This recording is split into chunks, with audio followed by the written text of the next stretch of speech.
അടുത്ത വിഷയത്തിൽ അടുത്ത പ്രഭാഷകൻ Shri V K Narayanan, Thiruvananthapuram reserve bank of India ഉദ്യോഗസ്ഥനാണ്, തൃശ്ശൂർ സ്വദേശി. അദ്ദേഹം ഈ വിഷയത്തിൽ ശ്രീ ബ്രഹ്മാനന്ദ സ്വാമി ശിവയോഗിയെക്കുറിച്ച് ഇന്ന് കേരളത്തിലെ ഈ പറഞ്ഞ ഓൺലൈൻ സമൂഹത്തിനെ നിരന്തരമായിട്ട് അറിയിച്ചുകൊണ്ടിരിക്കുന്ന ഒരു വ്യക്തിയാണ്. കാരണം ഞാൻ മുമ്പ് പറഞ്ഞല്ലോ, ശ്രീ നാരായണ ഗുരു കേരളത്തിലെ ജനങ്ങളിൽ 95% ആ പേരെങ്കിലും കേട്ട് കാണും. കാരണം ഒരുപാട് SN കോളേജും SN ഹോസ്പിറ്റലും SN വിമൻസ് ഹോസ്റ്റലും SN ഒരുപാടുണ്ട്.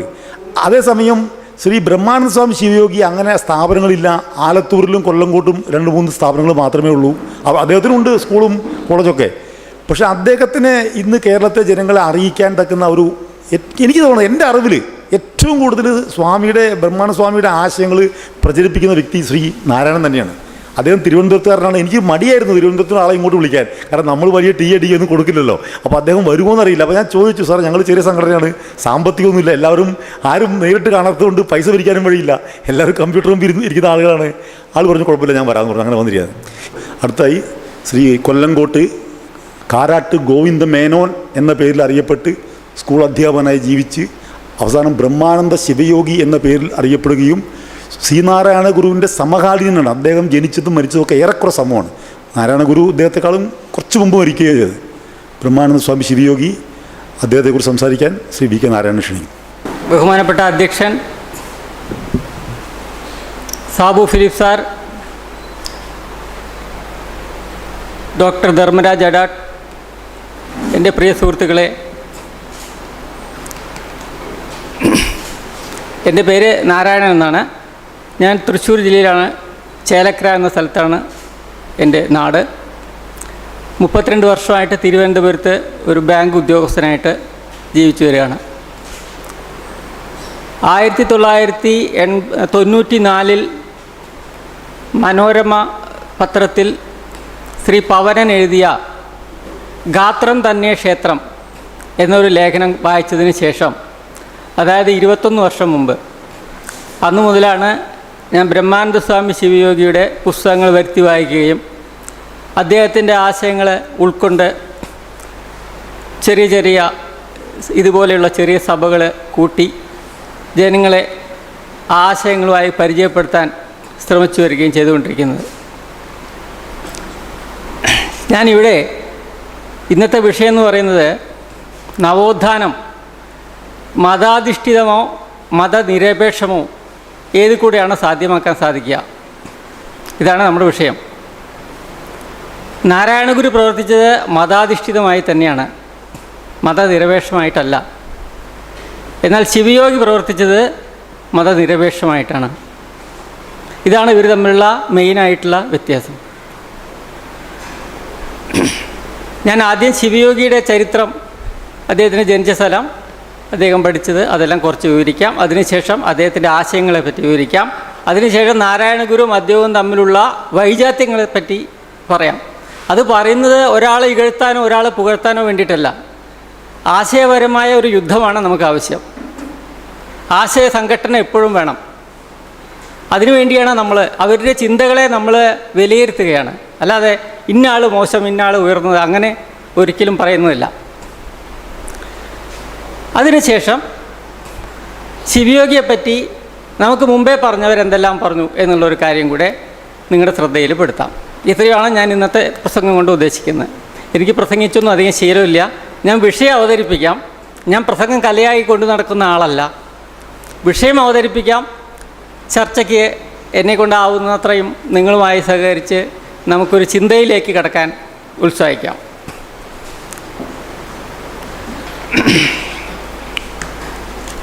ശിവയോഗിയും നാരായണ ഗുരു ഒരേ കാലത്ത് തന്നെ ജീവിച്ചത് എന്ന് പറഞ്ഞാൽ, ബ്രഹ്മാനന്ദ സ്വാമി ജനിക്കുന്ന 1852 ആഗസ്റ്റ് 26-നാണ്. നാരായണ ഗുരു 1856, ഇത് 852 ആണെങ്കിൽ അത് 856, 4 വർഷങ്ങൾക്ക് ശേഷമാണ് നാരായണ ഗുരു ജനിക്കുന്നത്. അതും ഒരു ആഗസ്റ്റാണ്, ആഗസ്റ്റ് 20-ാം തീയതി. ഇത് അവർ തമ്മിലൊരു സാദൃശ്യമാണെങ്കിൽ വേണമെങ്കിൽ 2 ആഗസ്റ്റിൽ ജനിച്ചു. മാത്രമല്ല, രണ്ടുപേരും മരിക്കുന്നത് സെപ്റ്റംബറിലാണ്. ശിവയോഗി മരിക്കുന്നത് 1929 സെപ്റ്റംബറിലാണെങ്കിൽ നാരായണ ഗുരു മരിക്കുന്നത് 28 സെപ്റ്റംബറിൽ, ഒരു വർഷം മുമ്പ്. ഇപ്പോൾ 4 വർഷം മുമ്പ് ജനിച്ച ആളാണ് ശിവയോഗി. 1 വർഷം കഴിഞ്ഞ് മരിക്കുന്ന ആളാണ് ശിവയോഗി. 77 വയസ്സ് ജീവിച്ചു. ശിവയോഗി ജനിക്കുന്നത് പാലക്കാട് ജില്ലയിലെ കൊല്ലങ്കോട് കാരാട്ട് തറവാട്, അവിടെ നാണിയമ്മയുടെയും നെന്മാറ വല്ലങ്കി എന്ന സ്ഥലത്ത് രാവുണ്യാരത്ത് കുഞ്ഞികൃഷ്ണ മേനോൻ്റെയും 11 മക്കളിൽ ഒരാളായിട്ടാണ്. മൂത്തത് ജ്യേഷ്ഠത്തിമാരാണ്. ആൺമക്കളിൽ ഇദ്ദേഹം തന്നെയാണ് ഒന്നാമൻ. പവനൻ ഇദ്ദേഹത്തെക്കുറിച്ച് ജീവചരിത്രം എഴുതിയിട്ടുണ്ട്. ഇതിൽ ഇദ്ദേഹത്തിൻ്റെ ഇങ്ങനെയുള്ള ജന്മത്തെക്കുറിച്ചും പഠനത്തെക്കുറിച്ചും അദ്ദേഹത്തിൻ്റെ പ്രവർത്തനങ്ങളെക്കുറിച്ചും എല്ലാം വിശദമായിട്ട് പ്രതിപാദിച്ചിട്ടുണ്ട്. അതിൽ നിന്ന് ചെറിയ ചെറിയ കാര്യങ്ങൾ നമുക്ക് പെട്ടെന്ന് മനസ്സിലാക്കാൻ കഴിയേണ്ടത് മാത്രം ഞാനിന്ന് എടുത്തുകൊണ്ടുവന്ന് നിങ്ങളുടെ മുന്നിൽ അവതരിപ്പിക്കുന്നതാണ്. അപ്പോൾ ശിവയോഗി സാധാരണ ഒരു ആസ്തിക നായർ കുടുംബത്തിൽ തന്നെയാണ്. മേനോനാണ്, കുഞ്ഞികൃഷ്ണൻ മേനോൻ എന്നാണ് അച്ഛൻ്റെ പേര്. ആസ്തിക പാരമ്പര്യത്തിൽ തന്നെ ജനിച്ച ആളാണ്. ആലമ്പടത്ത് ഗ്രാമീണ എലിമെൻ്ററി സ്കൂളിൽ പ്രൈമറി വിദ്യാഭ്യാസം നടത്തുകയുണ്ടായി.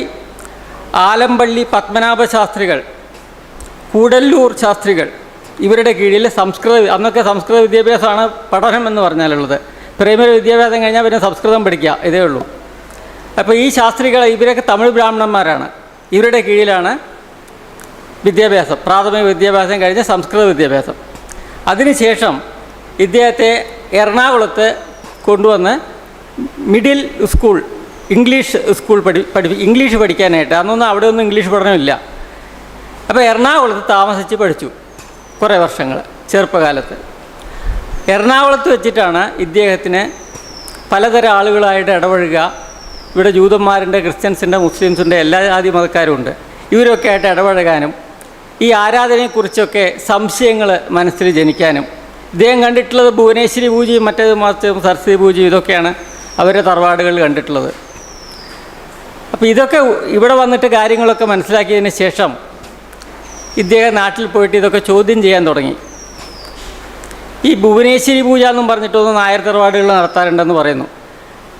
അപ്പോൾ അതിന് ഒരു ബ്രാഹ്മണനെ കൊണ്ടുവന്ന് പൂജിപ്പിക്കുകയാണ്. അപ്പോൾ ഇദ്ദേഹം അമ്മാവന്മാരോടും അമ്മയോടൊക്കെ ചോദിച്ചു, നമ്മൾ പൂജിച്ചാൽ എന്താ പോരെ, വേറൊരാളെ കൊണ്ടുവന്ന് പൂജിപ്പിച്ചിട്ട് വേണോ നമുക്ക് ദൈവത്തെ പ്രസാദിപ്പിക്കാൻ? അതുമാത്രമല്ല, അടുത്തുള്ള ക്ഷേത്രത്തിൽ നമ്മൾ പോയി പൂജയും വഴിപാടുമൊക്കെ നടത്തുന്നുണ്ടല്ലോ, അതുകൂടാതെ പിന്നെ വീട്ടിൽ വെച്ചിട്ട് വീണ്ടും നടത്തേണ്ട ആവശ്യമുണ്ടോ? അപ്പോൾ ആ ദൈവത്തിന് ശക്തിയില്ലെന്നല്ലേ അർത്ഥം? ഇങ്ങനെയുള്ള കുസൃതി ചോദ്യങ്ങളിലൂടെ ചെറുപ്പകാലത്ത് തന്നെ ചിന്താഗതി മാറി കൊണ്ടുവന്ന ആളാണ് ശിവയോഗി. ഈ സംശയവും ചോദ്യം ചെയ്യലും, ഇത് എപ്പോഴും പുസ്തകം വായന, ഇത് പഴയ നമ്മുടെ പുരാണങ്ങളെല്ലാം എടുത്ത് വായിക്കുക, ഉപനിഷത്തെല്ലാം വായിക്കുക, ഇതൊക്കെ ഒരു ശീലമായി. ഇദ്ദേഹത്തിന് മൂത്ത ആൺമക്കളിൽ മൂത്തായതുകൊണ്ട് ഇദ്ദേഹം ഭാഗം പിരിഞ്ഞ് സെപ്പറേറ്റ് ആയിട്ടൊരു വീട് വെച്ചു കൊല്ലങ്കോട്. അച്ഛനും അമ്മയും ഇദ്ദേഹവും അനിയന്മാരൊക്കെ ആയിട്ട്. അപ്പോൾ അവിടെ എപ്പോഴും പുസ്തകം വായന. മകൻ മുനിയായി തീരുമോ എന്ന് ഭയപ്പെട്ട് ഒരു കല്യാണം കഴിപ്പിച്ചു മാതാപിതാക്കൾ. താവുക്കുട്ടി എന്നാണ് വടവന്നൂരിലുള്ള, അടുത്ത് തന്നെ ആലത്തൂരിനടുത്ത് വടവന്നൂരിലുള്ള ഒരു സ്ത്രീയാണ് അദ്ദേഹത്തിൻ്റെ ഭാര്യ. അവരെ ശിഷ്യയായിട്ടാണ് അദ്ദേഹം പിൽക്കാലത്ത് കണ്ടത്. അവർക്ക് മക്കളൊന്നുമില്ല. ഇദ്ദേഹത്തിന് അംശം മേനോൻ എന്ന ബ്രിട്ടീഷ് ഗവൺമെൻറ് ഉദ്യോഗം ചെയ്യേണ്ടതായിട്ട് വന്നു. അന്ന് ചില നായർ തറവാടുകളിലുള്ളവർക്ക് മാത്രമേ ഇതിനുള്ള അധികാരമുള്ളൂ എന്ന് പറയുന്നു. അപ്പോൾ അത്തരത്തിൽ ഇദ്ദേഹത്തിൻ്റെ കുടുംബത്തിൽ മൂത്ത ആൾ ഇദ്ദേഹം ആയതുകൊണ്ട് അംശം മേനോൻ, അതെന്താണെന്ന് എനിക്കും അറിഞ്ഞുകൂടാ, കണക്കെഴുത്തോ മറ്റോ ആണെന്ന് തോന്നുന്നു. ഈ അംശം മേനോൻ എന്നുള്ള ജോലി ഇദ്ദേഹത്തിന് വളരെ ഒരു ഭാരമായിട്ട് തോന്നി. ഇദ്ദേഹം അത് ഉപേക്ഷിച്ചു. ഇദ്ദേഹത്തിൻ്റെ സുഹൃത്തായ പാറമ്പത്ത് ഗോവിന്ദമേനോൻ്റെ ക്ഷണപ്രകാരം, വക്കീലാണ് പാറമ്പത്ത് ഗോവിന്ദമേനോൻ, അദ്ദേഹത്തിൻ്റെ ക്ഷണപ്രകാരം കോഴിക്കോട് നേറ്റീവ് സ്കൂൾ, അന്ന് നേറ്റീവ് സ്കൂളാണ്, ഇന്നത് ഗണപതി സ്കൂൾ എന്നറിയപ്പെടുന്നു, ആ നേറ്റീവ് സ്കൂളിൽ സംസ്കൃതം പഠിപ്പിക്കാനായിട്ട് ക്ഷണമുണ്ടായി. ഇദ്ദേഹം കോഴിക്കോടേക്ക് പോയി. അവിടെ യുക്തിവാദി കൃഷ്ണൻ വക്കീൽ, മഞ്ചേരി രാമയ്യർ, അയ്യത്താൻ ഗോപാലൻ തുടങ്ങിയ ആളുകളുമായിട്ട് അടുത്തു. ഈ അയ്യത്താൻ ഗോപാലനാണ് ഇദ്ദേഹത്തെ ബ്രഹ്മസമാജത്തിലേക്ക് എത്തിക്കുന്നത്. അന്ന് ആര്യസമാജവും ബ്രഹ്മസമാജവും ഹിന്ദുമത നവീകരണത്തിന് വേണ്ടി ഉത്സാഹിച്ചു കൊണ്ടിരുന്ന ഗ്രൂപ്പുകളാണ്. ഈ ബ്രഹ്മസമാജം രാജാറാം മോഹൻ റായ്, ആര്യസമാജം ദയാനന്ദ സരസ്വതി, അവർ തമ്മിലുള്ള വൈജാത്യം എന്താണെന്ന് വെച്ചാൽ ആര്യസമാജത്തിൽ വേദത്തിൻ്റെ പ്രാമാണികത്വം, യാഗാനുഷ്ഠാനങ്ങൾ ഇവയൊക്കെ അംഗീകരിച്ചിട്ടുണ്ട്. ബ്രഹ്മസമാജത്തിൽ അതൊന്നുമില്ല. ഈ നാരായണഗുരുവിൻ്റെ ഒരു ജാതി ഒരു മതം ഒരു ദൈവം എന്നുള്ളത് വാസ്തവത്തിൽ ബ്രഹ്മസമാജക്കാരുടെ ഐഡിയോളജിയാണ്. ഈശാവാസ്യം ഇതം സർവം യത്കിഞ്ച ജഗത്യാൻ ജഗത് എന്നായിരുന്നു ഇവരുടെ പ്രാർത്ഥനാ മന്ത്രം. അവിടെ വെച്ചിട്ടാണ് ബ്രഹ്മസമാജക്കാർ ഒരു കീർത്തനം എഴുതി, കാവ്യം എഴുതി തരണമെന്ന് പറഞ്ഞ് ശിവയോഗിയോട് അപേക്ഷിക്കുകയും ബ്രഹ്മസങ്കീർത്തനം എന്ന് പറഞ്ഞൊരു കാവ്യം ശിവയോഗി എഴുതി കൊടുക്കുകയും ചെയ്യുകയുണ്ടായി. ആ ശിവയോടുള്ള ബഹുമാനാർത്ഥം ഇവർ ബ്രഹ്മാനന്ദ സ്വാമി എന്ന് അദ്ദേഹത്തെ വിളിച്ചു. അല്ലാതെ ഇദ്ദേഹം സ്വയം പേര് ബ്രഹ്മാനന്ദ സ്വാമി എന്ന് ഇട്ടതല്ല. ഇദ്ദേഹം ഗോവിന്ദൻകുട്ടി മേനോൻ തന്നെയാണ്. ബ്രഹ്മസമാജക്കാരാണ് ആദ്യമായിട്ട് ബ്രഹ്മാനന്ദ സ്വാമി എന്ന് അത് എല്ലാവരും വിളിക്കാൻ തുടങ്ങി. അങ്ങനെ അത് ഇദ്ദേഹത്തിൻ്റെ തലയിൽ വീണതാണ്. അന്ന് ഇദ്ദേഹം കാവ്യവസ്ത്രമൊന്നും ഉപയോഗിച്ചുകൊണ്ടിരുന്നില്ല, കോഴിക്കോട് സ്കൂൾ മാഷായിരിക്കുന്ന കാലത്ത്.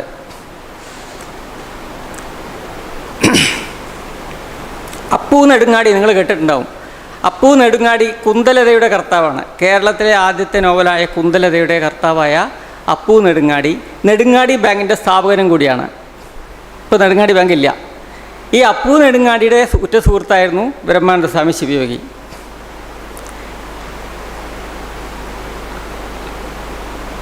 1893 വരെ ഇദ്ദേഹം അവിടെ ജോലി ചെയ്തു.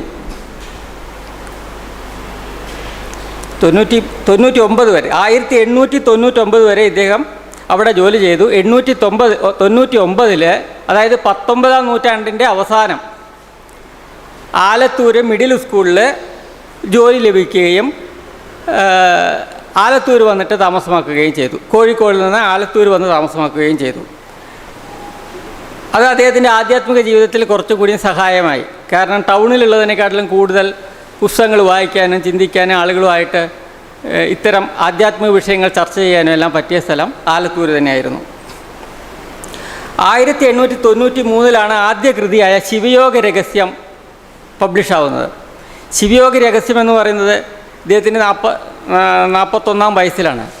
അന്ന് ഇദ്ദേഹം പൂർണ്ണത പ്രാപിച്ചിട്ടില്ല.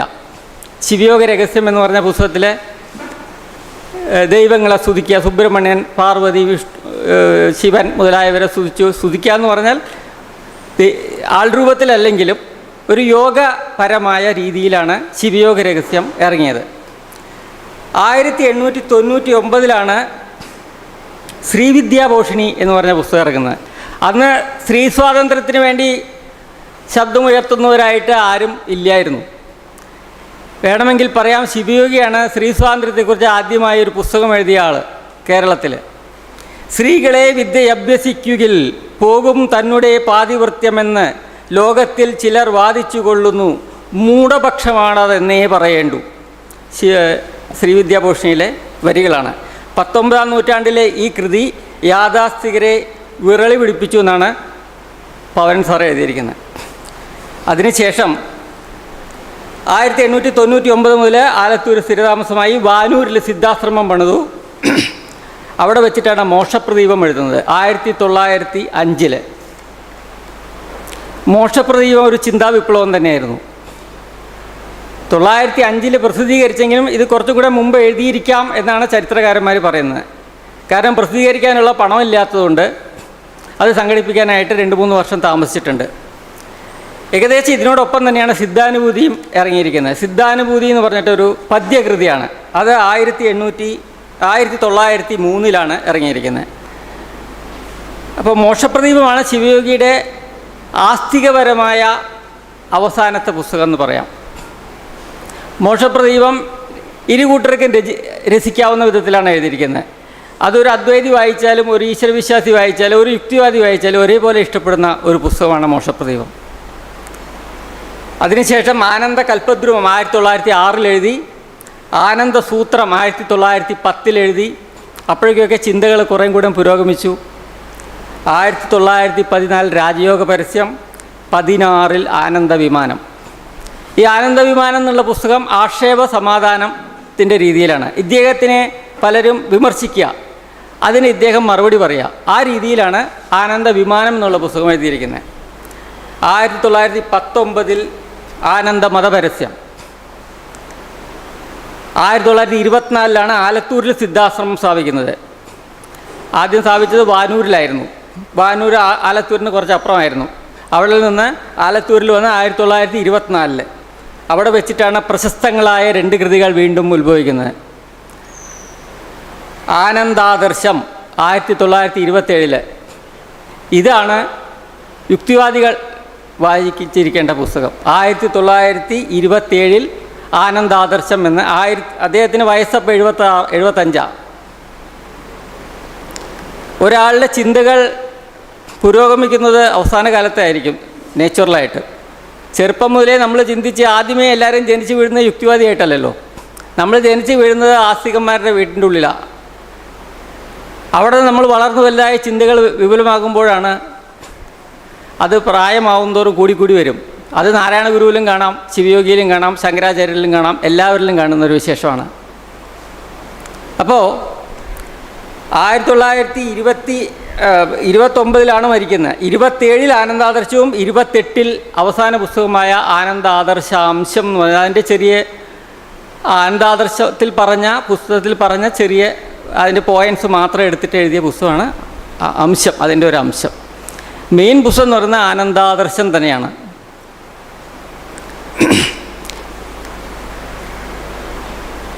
ആയിരത്തി 1918 ആനന്ദ മഹാസഭ രൂപം കൊണ്ടു.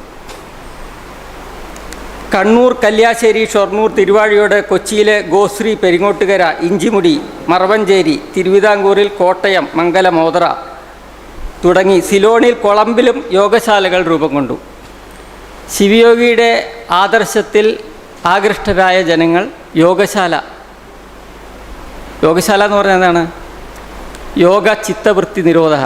ശിവയോഗി പറഞ്ഞിട്ടുള്ള യോഗം എന്ന് പറയുന്നത് നിശ്ചിന്തനമാണ്.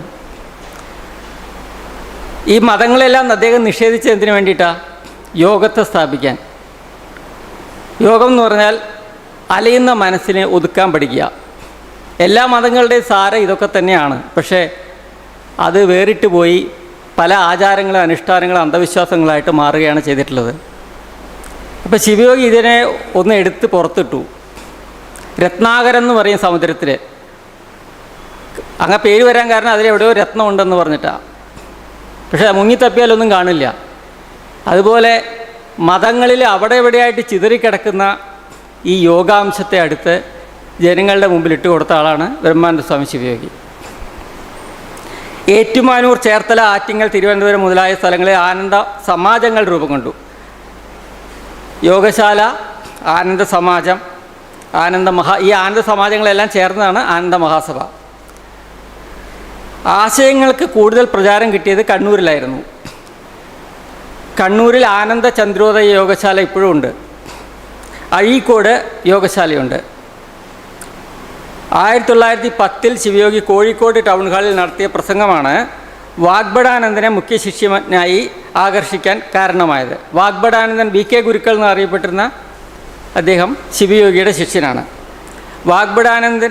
VK ഗുരുക്കൾക്ക് വാഗ്ബടാനന്ദൻ എന്നുള്ള പേര് നൽകിയത് തന്നെ ശിവയോഗിയാണ്. സരസ്വതി സദ്ബടനായി വാക്കിനാൽ സദസ്സിൽ ആനന്ദം അതീവ ചേർക്കയാൽ സുവാഗ്ബടാനന്ദ വിശേഷ സംജ്ഞയെ സുഖേന കൈക്കൊള്ളുക ജയിക്ക മംഗളം. ഇങ്ങനെ ശിവയോഗി വാഗ്ബടാനന്ദനെ അനുഗ്രഹിച്ച് എഴുതിയ പദ്യമാണ്.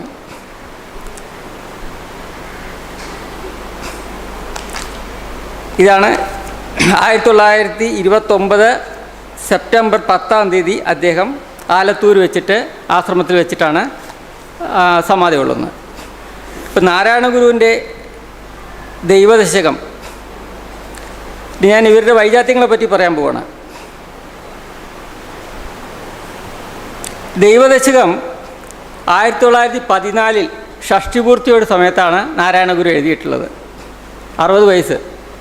അപ്പോൾ ചിന്തകൾ അങ്ങേയറ്റത്ത് എത്തിയിട്ടില്ല എന്ന് പറയാൻ പറ്റില്ല. 60 വയസ്സ് എന്ന് പറയുന്ന ഒരാളുടെ നല്ലൊരു മെച്യൂറായിട്ടുള്ള കാലമാണ്.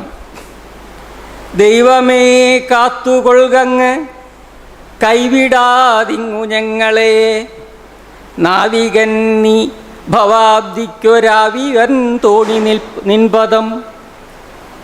നാരായണഗുരു ദൈവദശകം തുടങ്ങുന്നത് ഇങ്ങനെയാണ്: അന്നവസ്ത്രാദി മുട്ടാതെ തന്നു രക്ഷിച്ചു ഞങ്ങളെ, ധന്യരാക്കുന്ന നീ ഒന്നു തന്നെ ഞങ്ങൾക്കു തമ്പുരാൻ. അപ്പം അദ്ദേഹത്തിൻ്റെ ദൈവസങ്കല്പം 60-ാം വയസ്സിൽ എന്തായിരുന്നു? അന്നം വസ്ത്രം മുട്ടാതെ തരുന്ന ഒരു തമ്പുരാൻ. അങ്ങനെ ഒരു തമ്പുരാനെ കൈ തൊഴുക. ഇത് വിമർശിക്കപ്പെടേണ്ട ഒരു കാര്യമാണ്. നാരായണ ഗുരുവിനെ വിമർശിക്കപ്പെടേണ്ടതാണ്. അന്നവസ്ത്രാദി മുട്ടാതെ തരുന്ന തമ്പുരാനാണോ ദൈവം എന്ന് ചോദിക്കാൻ ശിവയോഗിയോ ശിവയോഗിയുടെ ശിഷ്യന്മാരോ വാഗ്ഭടാനന്ദനോ അന്ന് അവർ ചോദിച്ചിട്ടുണ്ട്. ഇന്നത് ചോദിക്കാൻ ആരുമില്ല. ഇതാണോ ദൈവസങ്കല്പം? ഒരു ജാതി, ഒരു മതം, ഒരു ദൈവം. ഏതാ? നാരായണ ഗുരു പറഞ്ഞോ? ഏതാ ഒരു ജാതി എന്ന് ചോദിച്ചാൽ ഉത്തരവില്ല. മനുഷ്യജാതി അന്ന് വേണമെങ്കിൽ പറയാം. അപ്പോൾ മതമോ? മനുഷ്യമതം. അപ്പോൾ ദൈവമോ? മനുഷ്യ ദൈവം. ഏതാ മനുഷ്യ ദൈവം? ആൾ ദൈവങ്ങളാ. ഒരു ജാതി, ഒരു മതം, ഒരു ദൈവം ഒരു വിപ്ലവമേ അല്ല. എനിക്ക് തോന്നുന്നില്ല വിപ്ലവമാണെന്ന്. ഏത് ജാതി ചോദിച്ചാൽ മറുപടിയില്ല, ഏത് മതം ചോദിച്ചാൽ മറുപടിയില്ല, ഏത് ദൈവം എന്ന് ചോദിച്ചാൽ മറുപടിയില്ല. ദൈവം എന്തിനാ മനുഷ്യനെ? അതല്ലേ സഹോദരനായിപ്പം പറഞ്ഞത്, ദൈവം വേണ്ട മനുഷ്യന്. ശിവയോഗി അത് തന്നെയാണ് പറഞ്ഞത്. ഏത് ദൈവം? ആരാ ദൈവം? ദൈവത്തെ ആരാധിക്കണമെന്ന് എവിടെയെങ്കിലും പറഞ്ഞിട്ടുണ്ടോ? ദൈവത്തെ പ്രതിഷ്ഠിച്ചാൽ വിപ്ലവമാവുമോ? ബ്രാഹ്മണൻ പ്രതിഷ്ഠിക്കുന്നു, അതുകൊണ്ട് എനിക്കും പ്രതിഷ്ഠിക്കാം, അവകാശമുണ്ട്. എന്താ അവകാശം? ഒരു വിഗ്രഹം പ്രതിഷ്ഠിച്ചാൽ നിങ്ങൾക്ക് എന്ത് ആഗ്രഹമാണ് സാധ്യമാവുന്നത്? നിങ്ങളുടെ എന്താണ് നിറവേറ്റപ്പെടുന്നത്? ഇതൊരു വിപ്ലവമാണോ? ഇത് ഞാൻ പറയുന്നത് നമ്മൾ വിമർശനപരമായി ചിന്തിക്കാൻ വേണ്ടിയിട്ടാണ്, അല്ലാതെ നാരായണ ഗുരുവിന് താത്തി പറയില്ല. അദ്ദേഹം ആ കാലഘട്ടത്തിൽ അതൊരു ആവശ്യമായിരുന്നു എന്നൊക്കെ നമുക്ക് പറയാം, ശരിയാണ്. പക്ഷേ ശിവയോഗി ചോദിക്കുന്ന ചില ചോദ്യങ്ങളുണ്ട്. ജീവിച്ചിരിക്കുമ്പോൾ നാരായണ ഗുരുവിനോട് ചോദിക്കുന്ന ചില ചോദ്യങ്ങൾ ഞാൻ അതിവിടെ വായിക്കാം. മതം ഏതായാലും മനുഷ്യൻ നന്നായാൽ മതിയെന്ന് നാരായണ ഗുരു പറഞ്ഞു. മതം ഏതായാലും മനുഷ്യൻ നന്നാവില്ല, മനസ്സ് നന്നാവണം എന്ന് ശിവയോഗി തിരുത്തി. മതം ഏതായിട്ട് എന്താ കാര്യം? നമ്മൾ നന്നാവില്ല. സർവമതസാരവും ഏകം എന്ന് നാരായണ ഗുരു പറഞ്ഞു. എന്താ സർവമതസാരം? അത് പറഞ്ഞില്ല. മതത്തിൽ ദോഷമുണ്ടെന്ന് ആ വശം പറഞ്ഞില്ല. മതങ്ങളുടെ ദോഷവശം, ഇങ്ങനെയുള്ള നിഷേധങ്ങൾ കൊണ്ടാണ് ശിവയോഗി അറിയപ്പെടാതെ പോയത്. മതങ്ങളിൽ ദോഷമുണ്ട് എന്ന് പറയാൻ നാരായണ ഗുരുവിന് കഴിഞ്ഞില്ല, ശ്രീ ശങ്കരാചാര്യർക്ക് കഴിഞ്ഞില്ല, വിവേകാനന്ദന് കഴിഞ്ഞില്ല, വിവേകാനന്ദൻ്റെ ഗുരു ശ്രീരാമകൃഷ്ണ പരമഹംസന് കഴിഞ്ഞില്ല. ശിവയോഗിക്ക് മാത്രമേ അത് കഴിഞ്ഞുള്ളൂ. ശിവയോഗി പറഞ്ഞു, മതദോഷം മത്സരമുണ്ടാക്കുന്നു, മതദോഷം തല്ലിച്ചു കൊല്ലിക്കുന്നു, മതദോഷം അറിയാത്ത വിദ്വാൻമാർ മുക്തിക്ക് മഹത്താം ശത്രുജ്ഞാനപ്പെണ്ണെ. മതദോഷം അറിയാത്ത വിദ്വാന്മാരാണ് അന്നും ഇന്നും നമ്മുടെ മുക്തിക്ക് ശത്രുവായിട്ടുള്ളത്. മുക്തി എന്ന് പറഞ്ഞാൽ മോചനം, അല്ലാതെ പരലോകത്ത് പോയിട്ടുള്ള മുക്തി ശിവയോഗി വിശ്വസിക്കുന്നില്ല. മനസ്സിനപ്പുറം ഒരു ആത്മാവില്ല, മനസ്സിനപ്പുറം ഒരു ഈശ്വരനുമില്ല. മനസ്സ് എന്നുള്ള പോയിന്റിലേക്കാണ് ശിവയോഗി എല്ലാവരെയും അദ്ദേഹത്തിൻ്റെ ശിഷ്യന്മാരെ പറഞ്ഞു വിട്ടിരിക്കുന്നത്. ഇതിനെ ഖണ്ഡിക്കാൻ ആർക്കും സാധ്യമല്ല, ഇന്നുവരെ സാധിച്ചിട്ടില്ല. പക്ഷേ നമുക്ക് ഇതിൽ കൂടുതൽ എന്തെങ്കിലും ചിന്തിക്കാനുണ്ടെങ്കിൽ ചിന്തിക്കാം. മനസ്സിനെക്കുറിച്ച് ഇനിയും കൂടുതൽ അറിയേണ്ട പല കാര്യങ്ങളുമുണ്ട്. അപ്പോൾ ശിവയോഗി നിർത്തിയിടത്തുനിന്ന് നമുക്ക് തുടങ്ങാവുന്നതാണ്. ശിവയോഗി അടിവരയിട്ട് ഇനി ഇവിടെ നിന്ന് അങ്ങോട്ട് ഒന്നുമില്ല എന്ന് ഞാൻ പറയുന്നില്ല. ശിവയോഗി പറഞ്ഞത് ഈശ്വരനും ആത്മാവൻ മനസ്സ് തന്നെയാണ്, മനസ്സിനപ്പുറം ഒന്നുമില്ല എന്ന് പറഞ്ഞു. ആ മനസ്സ് എന്താണ്? അതിൻ്റെ പ്രവർത്തനങ്ങൾ എങ്ങനെയൊക്കെയാണ്? ജീവിച്ചിരിക്കുമ്പോഴാണ് മുക്തി.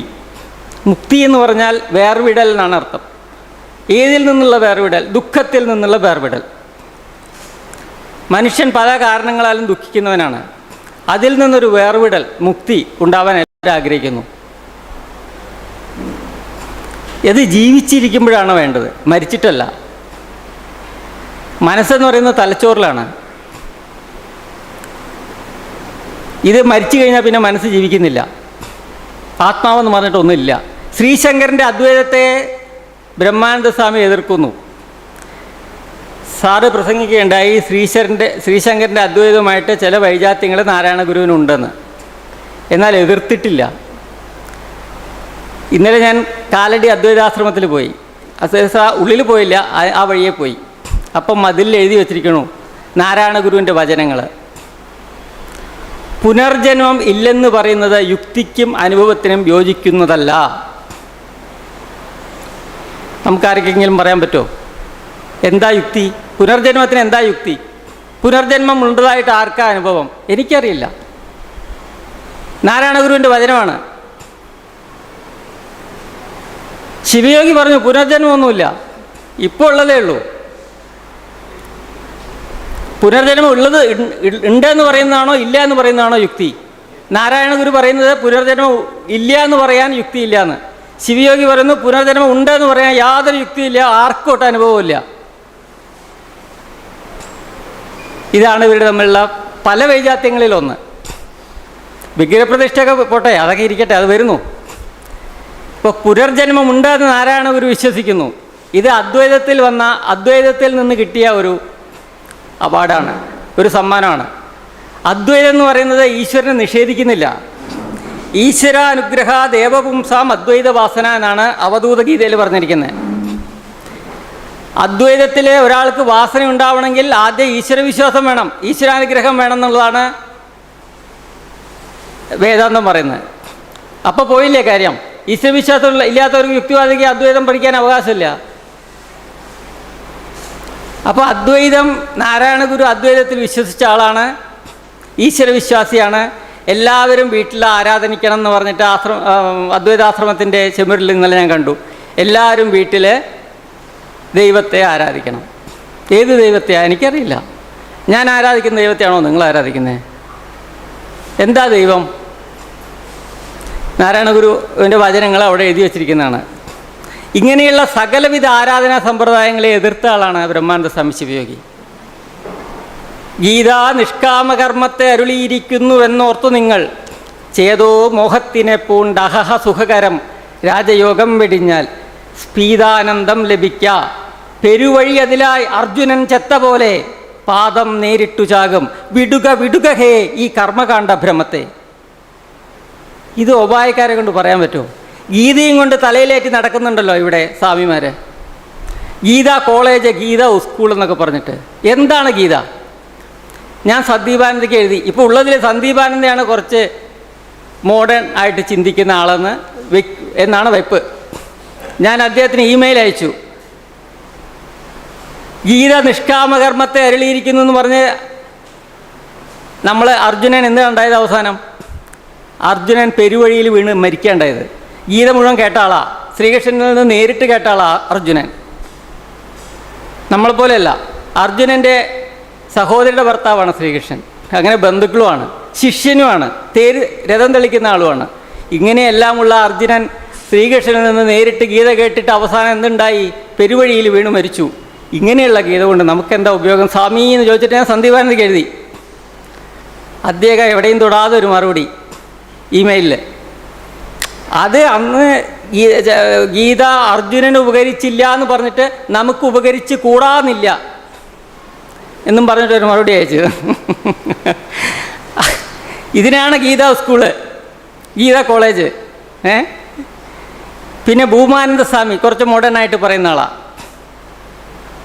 പറയുമ്പോൾ എല്ലാം നമുക്ക് ശരിയാണെന്ന് തോന്നും. പക്ഷെ അദ്ദേഹം വിഷ്ണുവിനെ പൂജിക്കാൻ പറയണം. അവസാനം ഏഷ്യാനെറ്റിൽ രാവിലെ 6:15 അദ്ദേഹത്തിൻ്റെ പ്രസംഗമുണ്ട്. നല്ല കാര്യമായിട്ട് ഗീതയെ വ്യാഖ്യാനിക്കുന്ന ആളാണ്. ഗീതയെ മാത്രമല്ല പല ഉപനിഷത്തുക്കളെല്ലാം വ്യാഖ്യാനിക്കുന്ന ആളാണ്. പക്ഷെ ഇവർക്കെല്ലാം പറ്റണത് എവിടെയാണെന്ന് ചോദിച്ചാൽ ഇവരെല്ലാം അദ്വൈതവാദികളാണ്. അദ്വൈതത്തിൽ ഞാൻ ആദ്യം പറഞ്ഞു തന്നെ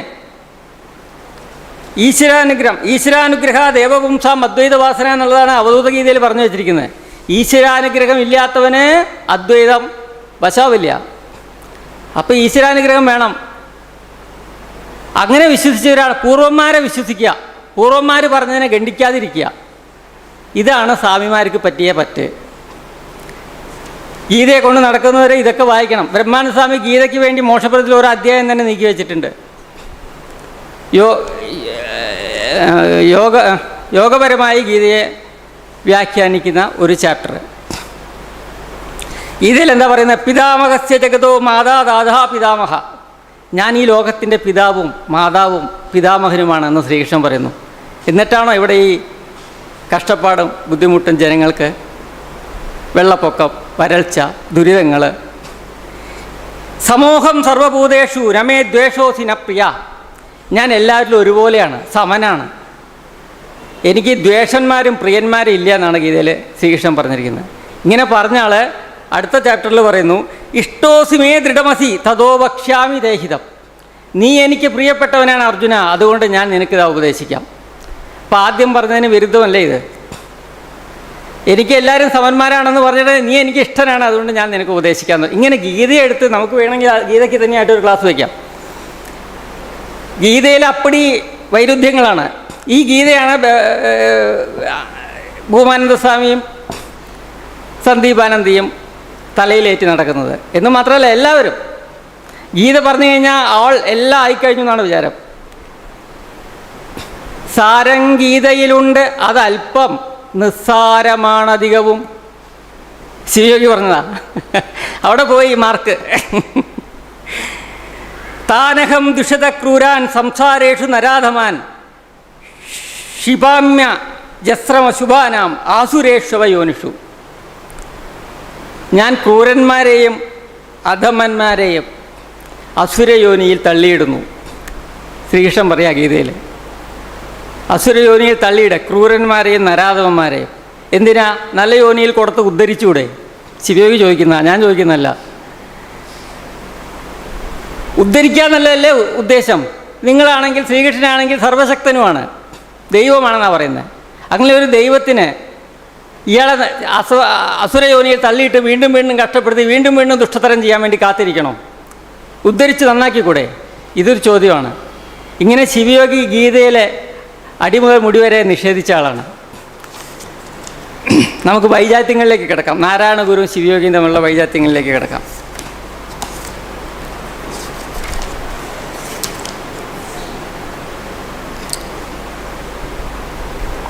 ശിവയോഗിയുടെ എല്ലാ പുസ്തകങ്ങളും തുടങ്ങുന്നത് ആനന്ദ ഏവ വിജയതേ മനസ്വസ്ഥദൈവ ആനന്ദ മനോജയ ഏവ മഹാജയ അഹിംസൈവ പരമോ ധർമ്മ അജ്ഞാന ദുഃഖായൈവ യജ്ഞാതികർമ്മ ആനന്ദമതമേവ സഹജം സർവേഷാം അന്യത് സർവം കൽപ്പിതം. ആനന്ദമാണ് എല്ലാവരുടെയും മതം. മനുഷ്യൻ്റെ മാത്രമല്ല, സർവ്വജീവജാലങ്ങളുടെയും മതം. ജനിച്ച് വീണ ഉടനെ അവൻ ആനന്ദം വേണമെന്ന് പറഞ്ഞിട്ടാണ് കരയുന്നത്. അവൻ ആസ്പത്രി കിടക്കാൻ സുഖമില്ല, അമ്മയുടെ വയറ്റിൻ്റെ ഉള്ളിൽ പുറത്ത് വന്നു. വയറ്റിൻ്റെ ഉള്ളിലിരിക്കുമ്പോഴുള്ള സുഖം അവനില്ല ഇപ്പോൾ കൊച്ചിന്. അപ്പോൾ ആനന്ദത്തിന് വേണ്ടിയാണ് എല്ലാ ജീവികളും ആഗ്രഹിക്കുന്നത്. ഒരു പശു, പട്ടിക്കുട്ടിയോ എന്തെങ്കിലും നമ്മളെ മുറ്റത്തുണ്ടെങ്കിൽ അവൻ ഉള്ളിൽ കയറി വന്ന് മഴ കൊള്ളാതെ രക്ഷപ്പെടാൻ നോക്കും. അവന് ആനന്ദം വേണം. അപ്പോൾ ജാതി എന്ന് പറയും, ഏതിൽ നിന്ന് ജനിച്ചോ അതാണ് ജാതി. നമ്മൾ ആനന്ദത്തിൽ നിന്നാണ് ജനിച്ചിരിക്കുന്നത്. ആനന്ദം തന്നെയാണ് ശക്തി, അത് തന്നെയാണ് ഈശ്വരൻ. നമ്മൾ തേടുന്നതും ആനന്ദമാണ്. ജനിച്ച് വീണ അന്ന് മുതൽ മരണം വരെ നമ്മൾ ആനന്ദത്തെ തേടുന്നത്. ഒരു ജലദോഷം വന്നാൽ ഓടും ആസ്പത്രിക്ക് ആനന്ദം കിട്ടാൻ. ജലദോഷം മാറി കിട്ടിയാൽ നമുക്ക് ആനന്ദമായി. അപ്പം നമ്മൾ തേടുന്നത് ആനന്ദമാണ്. അവസാനം നമ്മൾ തിരിച്ചു പോകുന്നത് ആനന്ദത്തിലേക്കാണ്. കാരണം മരണശേഷം നമുക്ക് സങ്കടങ്ങളില്ല. അത് തിരിച്ച് വന്ന സ്ഥലത്തേക്ക് തന്നെ തിരിച്ചു പോവുക. തിരിച്ചു പോകണമെന്ന് നമുക്ക് പറയാം, പക്ഷേ നമ്മൾ നടന്നു പോവല്ല. നമ്മുടെ ഈ ലോകത്തിലത്തെ ദുഃഖപരമായ കാര്യങ്ങൾ തീർന്നു, വീണ്ടും നമ്മൾ ആനന്ദത്തിലേക്ക് തന്നെ ചേരണു. ഇതാണ് ശിവയോഗിയുടെ ആനന്ദ ഏവ വിജയതേ എന്നുള്ള. അത് ഒരു വരി തന്നെ നമുക്ക് ഒരുപാട് നേരം സംസാരിക്കാനുള്ളതുണ്ട്, ഒരുപാട് ചിന്തിക്കാനുള്ളതുണ്ട്. മനസ്വസ്ഥതൈവ ആനന്ദ, മനസ്വസ്ഥത കൂടിയാണ് ആനന്ദം കിട്ടുക. അസുഖം വന്നാൽ ശാരീരിക ദുഃഖം, അത് ദുഃഖം മാറുമ്പോൾ ശാരീരിക ദുഃഖം മാറുമ്പോഴാണ് മനസ്സിന് സ്വസ്ഥത വരുന്നത്. അതുവരെ നമുക്ക് സ്വസ്ഥതയില്ല. മനോജയ ഏവ മഹാജയ, മനസ്സിനെ ജയിക്കുന്നതാണ് ഏറ്റവും വലിയ ജയം. അഹിംസൈവ പരമോ ധർമ്മ, അഹിംസയാണ് പരമമായ ധർമ്മം. അഹിംസ എന്ന് പറഞ്ഞാൽ എന്താ? മനുഷ്യൻ സഹായിക്കുന്നതാണോ അഹിംസ? മനുഷ്യൻ കൊല്ലാതിരിക്കുന്നു, ഉപദ്രവിക്കാതിരിക്കുന്നു മാത്രമാണോ അഹിംസ? അല്ല. സർവ്വജീവജാലങ്ങളെ ഉപദ്രവിക്കാതിരിക്കുക, അതാണ് അഹിംസ. നമ്മൾ ചെയ്യുന്നുണ്ടോ? എന്തിനെല്ലാം പിടിച്ച് കൊന്നു തിന്നുന്നു മനുഷ്യൻ. സസ്യങ്ങൾ ധാരാളമുണ്ട്, പഴങ്ങൾ ധാരാളമുണ്ട്, ധാന്യങ്ങൾ ധാരാളമുണ്ട്. എന്നാലും പശുവിനെയും മാടിനെയും ആടിനെയും പട്ടീനെ തിന്നുന്നവരുണ്ട്, പാമ്പിനെ തിന്നുന്നവരുണ്ട്, തവളയെ തിന്നുന്നവരുണ്ട്. എന്തിനാ ഇങ്ങനെ കൊലപാതകം ചെയ്യുന്നത്? ഇതാ ഹജ്ജിൽ പോയിട്ട് ഹാജിമാർ എന്താ ചെയ്തേക്കുന്നത്? ദശലക്ഷക്കണക്കിന് ഒട്ടകങ്ങളെയും ആടുകളെയും പിടിച്ച് അറക്കുക, അവരുടെ ചോര തെറിപ്പിക്കുക, അതിൻ്റെ ബഹളം എഹള. ഇതൊരു ദൈവം പ്രീതിപ്പെടുമോ? ബലി മാത്രമല്ല, ഇത് നമ്മൾ മാംസാഹാരം കഴിക്കുന്നതും തെറ്റാ. ശരിക്കും ചിന്തിച്ചാൽ നമ്മൾ ഫ്രീ തിങ്കേഴ്സാണ്. നമ്മൾ തുറന്ന് ചിന്തിക്കണം. നമ്മൾ ചെയ്യുന്നത് തെറ്റുണ്ട്, അത് സമ്മതിച്ചു. കൊല്ലുന്നത് തെറ്റാണെന്ന് നമുക്ക് എല്ലാവർക്കും അറിയാം. നമ്മുടെ വേദന പോലെയാണ് ഇന്നൊരു ജീവിക്കും വേദന എന്ന് നമുക്കെല്ലാം അറിയാം. എന്നിട്ട് നമ്മൾ കൊല്ലുന്നു. പാപമല്ലേ? പാപം എന്ന് പറഞ്ഞാൽ ഇപ്പോൾ ദൈവം വന്ന് കഴുത്തറക്കുന്നല്ല, ദുഷ്ടത്തരമല്ലേ ചെയ്യുന്നത്? നമ്മളെ ആശ്രയിച്ച് വളരുന്നു നമ്മുടെ വീട്ടിലെ ആട്ടുംകുട്ടി. നമ്മൾ വിളിച്ചാൽ അത് അടുത്ത് വരുന്നു, നമ്മൾ പുല്ല് കൊടുത്താൽ അത് തിന്നുന്നു, നമ്മളെ നക്കുന്നു. നമ്മളതിൻ്റെ യജമാനൻ എന്നാണ് അതിൻ്റെ വിചാരം. അത് അനാഥയാണ്, അതിന് ചോദിക്കാൻ ആരുമില്ല. ഇങ്ങനൊരു ജന്തുവിനെ ഒരു ദിവസം വിരുന്നുകാരൻ വരുമ്പോൾ നമ്മൾ അതിനെ പിടിച്ച് കഴുത്തറച്ച് കൊല്ലുക, അതിൻ്റെ മാംസം പാകം ചെയ്ത് ആ വിരുന്നുകാരന് കൊടുക്കുക. യജമാനൻ ആരാ? നരിയാണോ നരനാണോ എന്ന് ശിവയോഗി ചോദിക്കുന്നു. ചെയ്യാൻ പാടില്ല. ഒരു എലിയെ, ഒരു കൊതുവിനെ പോലും കൊല്ലാൻ പാടില്ലെന്നാണ് ശിവയോഗി പറയുന്നത്. അത്രയ്ക്ക് നമുക്ക് പോകാൻ സാധിക്കില്ല. ഇത് ഞാൻ ഫേസ്ബുക്കിൽ പറയുമ്പോൾ ആളുകൾ എന്നെ കളിയാക്കണം. നിങ്ങൾ വെള്ളം ചൂടാക്കിയല്ലേ കുടിക്കണേ? നിങ്ങൾ രോഗം വന്നാൽ മരുന്ന് കഴിക്കുമ്പോൾ ബാക്ടീരിയ മരിക്കില്ലേ? ഇതൊക്കെ കളിയാക്കാൻ പറയാമെന്നല്ലാതെ വാസ്തവത്തിൽ ചിന്തിച്ചാൽ മനസ്സ് വികസിച്ച ഒരു ജീവിയെ, തലച്ചോറും വികാരങ്ങളും വിചാരങ്ങളും നാഡിഞരമ്പുകളും എല്ലാം ഉള്ള ഒരു ജീവിയെ പിടിച്ച് കഴുത്തറുത്ത് കൊന്ന് അതിൻ്റെ മാംസം ഭക്ഷിക്കണം ഒരാവശ്യവും നമുക്കില്ല. എന്തെല്ലാം വൈവിധ്യങ്ങളായ സസ്യഭക്ഷണങ്ങളാണ് ലോകത്ത് അവൈലബിൾ ആയിട്ടുള്ളത്. ഞാൻ ഇതിനൊക്കെ എതിർക്കുന്ന ആളാണ്. ഫ്രീ തിങ്കർ ആയതുകൊണ്ടാണ് എതിർക്കുന്നത്. തുറന്ന് ചിന്തിക്കാൻ നമ്മൾ ധൈര്യപ്പെടണം. അതുകൊണ്ടാണ് ശിവയോഗി പറഞ്ഞ അഹിംസൈവ പരമോ ധർമ്മ. അതിനെപ്പറ്റി പറയുകയാണെങ്കിൽ ഒരുപാട് ദിവസം പറയാനുള്ളതുണ്ട്. അജ്ഞാന ദുഃഖായൈവ യജ്ഞാതി കർമ്മ. യുക്തിവാദികൾ യോജിക്കുന്നത് ഇവിടെ മാത്രമാണ്. അജ്ഞാന ദുഃഖായൈവ യജ്ഞാതി എന്ന് പറഞ്ഞപ്പോൾ എല്ലാം ഉൾപ്പെട്ടു. യജ്ഞം, യാഗം, തപസ്, വ്രതം, തീർത്ഥാടനം, ദൈവപൂജ, ജപം, എന്തൊക്കെയുണ്ടോ അതൊക്കെ, മന്ത്രജപം, ജ്യോത്സ്യം, എന്തെല്ലാം ഉണ്ട്. ദൈവത്തെ പ്രീതിപ്പെടുത്തി കാര്യസാധ്യം നടത്തേണ്ട കാര്യങ്ങൾ മുഴുവൻ അജ്ഞാന ദുഃഖായൈവ. അജ്ഞാനവും ദുഃഖവുമാണ് നമുക്ക് തരുന്നത്. ഇതാണ് ശിവയോഗി പറയുന്നത്. ഇതിൽ മറ്റുള്ള സ്വാമിമാരുമായിട്ട് ശിവയോഗിക്ക് ഭയങ്കര വ്യത്യാസമുണ്ട്. മറ്റുള്ള സ്വാമിമാരെ എല്ലാം ഇരിക്കട്ടെ, അതും കുറച്ചിരിക്കട്ടെ, ഇതും കുറച്ചിരിക്കട്ടെ, നിങ്ങൾ യുക്തിവാദവും പറഞ്ഞോളൂ, കുറേയൊക്കെ ജപിച്ചോളൂ. അമൃതാനന്ദമറി പറയുന്നത് ഒരുപാട് ജപിച്ചാൽ മതി, എല്ലാം വചനം പാടിയാൽ മതി, എല്ലാം തീരും, എല്ലാ സങ്കടങ്ങളും തീരും. ബ്രഹ്മസ്ഥാന പ്രതിഷ്ഠിച്ചുകൊണ്ട് നടക്കുക. നാരായണ ഗുരുവിനെക്കാട്ടിലും മിടിക്കുകയാണ് അമൃതാനന്ദമയി ഇക്കാര്യത്തിൽ. ബ്രഹ്മം എന്ന് പറഞ്ഞാൽ തന്നെ പ്രതിഷ്ഠിക്കാൻ പറ്റുമോ? നിർഗുണമല്ലേ? നിർഗുണ വസ്തുവിനെ പ്രതിഷ്ഠിച്ചാൽ അത് സഗുണ വസ്തുവായില്ലേ? നിർഗുണ ബ്രഹ്മത്തിനെ പ്രതിഷ്ഠിച്ചുകൊണ്ട് നടക്കുന്ന ആളാണ് അമൃതാനന്ദമയി. അജ്ഞാന ദുഃഖായൈവ യജ്ഞാതി കർമ്മ. ആനന്ദമതമേവ സഹജം സർവേഷാം അന്യത് സർവം കൽപ്പിതം. മതം എന്ന് പറയുന്ന ഒന്നേ ഉള്ളൂ, ആനന്ദമതം. എല്ലാ ജീവികൾക്കും അത് തന്നെയാണ് ആനന്ദം, അത് തന്നെയാണ് മതം. വേറെ ഒരു മതം ഇല്ല.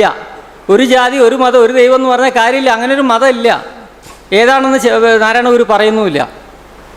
അദ്ദേഹത്തോട് ചോദിക്കാൻ നമുക്കിന്ന് പറ്റില്ല. അന്ന് ചോദിച്ചിട്ടുണ്ട്.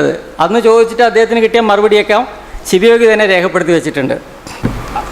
സാറ് പ്രതിപാദിച്ച വിഗ്രഹാരാധന ഖണ്ഡനം എൻ്റെ കയ്യിലുണ്ട്. അതിൻ്റെ ഇന്നത്തെ അവസ്ഥ കണ്ടോ? ഇതൊന്നും പബ്ലിഷ് ചെയ്യാൻ ഇന്ന് ആരുമില്ല. ഇതാണ് വിഗ്രഹാരാധന ഖണ്ഡനം.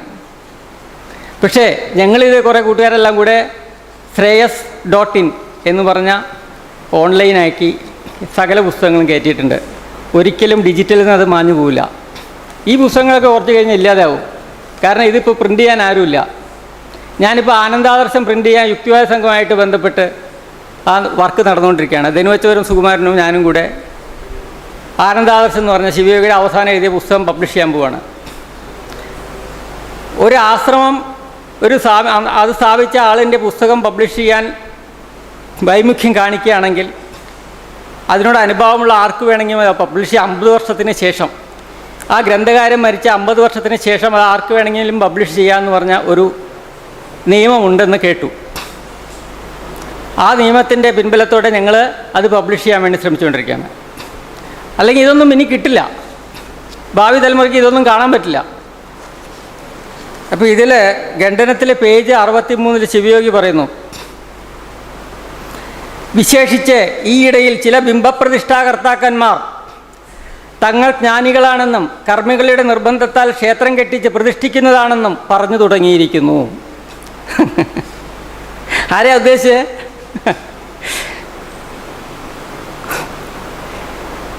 എന്ന് മാത്രമല്ല, ചില മാസികക്കാരെ കൊണ്ട് അപ്രകാരം എഴുതിക്കുകയും ചെയ്തിരിക്കുന്നു. പ്രവൃത്തി കൊണ്ടല്ലയോ അവർ ജ്ഞാനികളാണെന്ന് തെളിയിക്കേണ്ടത്. പ്രതിഷ്ഠാകർത്താക്കന്മാർ ക്ഷേത്രങ്ങളിൽ അജ്ഞാനക്കല്ലിനെ പ്രതിഷ്ഠിച്ച പ്രതിഷ്ഠ തന്നെ അവർ അജ്ഞാനികളാകുന്നു എന്നതിലേക്ക് മായാത്ത ശിലാസ്തംഭമായിരിക്കുന്നു, തെളിവായിരിക്കുന്നു. അങ്ങനെ ഇരിക്കെ വാക്കുകൊണ്ടും മാസിക കൊണ്ടും സർട്ടിഫിക്കറ്റ് കൊണ്ടും പ്രതിഷ്ഠാകർത്താക്കന്മാർ ജ്ഞാനികളാണെന്ന് വരുത്തിക്കൂട്ടുന്നതിനെ ജ്ഞാനഹീനന്മാരല്ലാതെ ആർ വിശ്വസിക്കും? വ്യഭിചരിച്ചുകൊണ്ട് നടക്കുന്ന ഒരു മഹാവ്യഭിചാരിണി ഞാൻ പതിവ്രതയാകുന്നു, കാമികളുടെ നിർബന്ധത്താൽ വ്യഭിചരിക്കുകയാണ് എന്ന് പറയുകയും മാസികാപത്രങ്ങൾ കൊണ്ട് അപ്രകാരം തന്നെ ഉദ്ഘോഷിപ്പിക്കുകയും പതിവ്രതയാണെന്ന് സർട്ടിഫിക്കറ്റ് വാങ്ങി കഴുത്തിൽ കോർത്ത് കെട്ടുകയും ചെയ്തതുകൊണ്ട് പതിവ്രതയാകുമോ? ഇത് നാരായണ ഗുരുവിൻ്റെ മുമ്പിലേക്ക് ഇട്ടുകൊടുത്ത ചോദ്യമാണ്. ഇല്ല, വ്യഭിചരിക്കുന്നവൾ വ്യഭിചാരിണി തന്നെ, പതിവ്രതയല്ല, തീർച്ച തന്നെ. അപ്പോലെ ബിംബപ്രതിഷ്ഠ ചെയ്യുന്നയാൾ മൂത്ത കർമ്മി തന്നെ, ജ്ഞാനിയല്ല, സംശയമില്ല. ശിവയോഗിയുടെ രൂക്ഷമായ വാക്കുകളാണ്. ഈ രീതിയിലാണ് അദ്ദേഹത്തിൻ്റെ പോക്ക്. നിഷേധിക്കുക, തെറ്റായതിനെ നിഷേധിക്കുക. ഇത് ശരിയല്ലേ പറഞ്ഞത്? ബിംബപ്രതിഷ്ഠ ചെയ്തുകൊണ്ട് അത് ആദ്യപടി, ബിംബപ്രതിഷ്ഠ ആദ്യപടി. എന്താ ആദ്യപടി? താഴേക്കാണോ ഇറങ്ങേണ്ടത്? മുകളിൽ കയറണവൻ താഴേക്ക് ഇറങ്ങിയാൽ മതിയോ? ഉദ്ദേശ സ്ഥലത്തെത്തുമോ? ആദ്യപടിയല്ല ബിംബപ്രതിഷ്ഠ. ആദ്യപടി ഇതുപോലെ സത്സംഗം കൂടുക, ചർച്ച ചെയ്യുക, സംസാരിക്കുക, പുസ്തകങ്ങൾ വായിക്കുക, ഇതൊക്കെയാണ് ആദ്യപടി പടി. ശിവയോഗി അതാ പറയുന്നത്. ബിംബപ്രതിഷ്ഠ എന്ന് പറയുന്നത് ആദ്യപടിയല്ല, അതൊരു വിപ്ലവവും ഇല്ല. ഇനി ആനന്ദ ആദർശാംശത്തിൽ പറയുന്നു, ഈ വിഗ്രഹാരാധന ഖണ്ഡനം തുടങ്ങുന്നത് തന്നെ നല്ല രസമാണ്. ഹേ ആനന്ദകാംക്ഷികളെ, ഇതാണ് സംബോധന. നമ്മളൊക്കെ പ്രിയപ്പെട്ടവരെ എന്നൊക്കെ പറയും. ഹേ ആനന്ദകാംക്ഷികളെ, അല്ല, ആരാ ആനന്ദകാംക്ഷി അല്ലാത്തത്? ഹേ ആനന്ദകാംക്ഷികളെ, വിഗ്രഹാരാധന കൊണ്ട് ഇഹലോക സുഖവുമില്ല, പരലോക സുഖവും മോക്ഷവുമില്ല. ഒരു സ്വാമി തുടങ്ങുന്ന ആദ്യത്തെ വാചകമാണ് ഇത്. ഇദ്ദേഹം കാവ്യ കൊടുത്തിട്ട് സ്വാമിയായി എന്ന് ആര് പറഞ്ഞാൽ നമുക്ക് വിശ്വസിക്കാൻ പറ്റുമോ? ഇദ്ദേഹം കാവ്യ കൊടുത്തതിന് പ്രത്യേക കാരണമുണ്ട്. രഹസ്യമായിട്ട് ഞാൻ പറയാം. അന്നത്തെ ഹൈന്ദവ യാഥാസ്ഥികരുടെ തല്ലുകൊള്ളാതിരിക്കാൻ വേണ്ടിയാണ് ബ്രഹ്മാനന്ദ സ്വാമി കാവ്യ. സത്യമാണ്.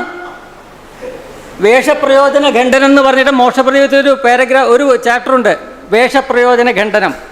വേഷപ്രയോജനം എന്ന് പറഞ്ഞിട്ട്, പ്രയോജന പ്രകരണം എന്ന് പറഞ്ഞിട്ട്, വേഷം കൊണ്ടുള്ള പ്രയോജനം എന്താ? ഒരു പോലീസുകാരൻ യൂണിഫോം ഇല്ലാതെ ഇവിടെ നിന്നിട്ട് നീങ്ങടാ പറഞ്ഞാൽ നമ്മൾ ആരെങ്കിലും അനുസരിക്കുമോ? ഇല്ല. അപ്പോൾ ഓരോന്നിനും ഓരോ വേഷം വേണം. ഇത് വെറും വേഷം കെട്ടാ. ശിവയോഗിയുടെ കാവ്യ എന്ന് പറയുന്നത് വെറും വേഷം കെട്ടാണ്. അദ്ദേഹം തന്നെ പറയുന്നു.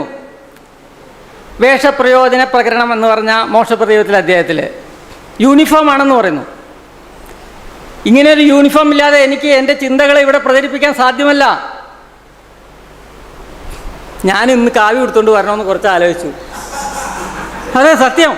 കാരണം ഫേസ്ബുക്ക് നോക്കിയാൽ അറിയാം നിങ്ങൾക്ക്, എന്നെ വൈരാഗ്യമുള്ള എത്ര പേരെന്നെ കൊല്ലാൻ നടക്കുന്നത്. എൻ്റെ ഫോട്ടോ ഞാൻ ഇട്ടിട്ടില്ല, ശിവയോഗിയുടെ ഫോട്ടോ ഇട്ടിരിക്കുന്നത്.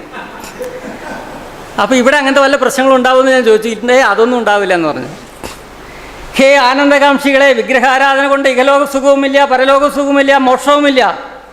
നോക്കുവിൻ, അനേകായിരം കൊല്ലമായി അനേകായിരം ഉറുപ്പിക ചിലവ് ചെയ്ത് ക്ഷേത്രം കെട്ടി വിഗ്രഹാരാധന ചെയ്യിച്ചും ചെയ്തും വരുന്ന ഹിന്ദു രാജാക്കന്മാരുടെ മുമ്പുള്ള രാജാധിപത്യം പോയി. ആ സമർത്ഥിക്കുന്ന സമർത്ഥനം കണ്ടോ? ഹിന്ദു രാജാക്കന്മാരുടെ മുമ്പുള്ള രാജാധിപത്യം പോയി. മുഹമ്മദീയ രാജാക്കന്മാരുടെ കീഴിൽ വളരെ കാലം ദുഃഖിച്ച് കഴിച്ചുകൂട്ടി.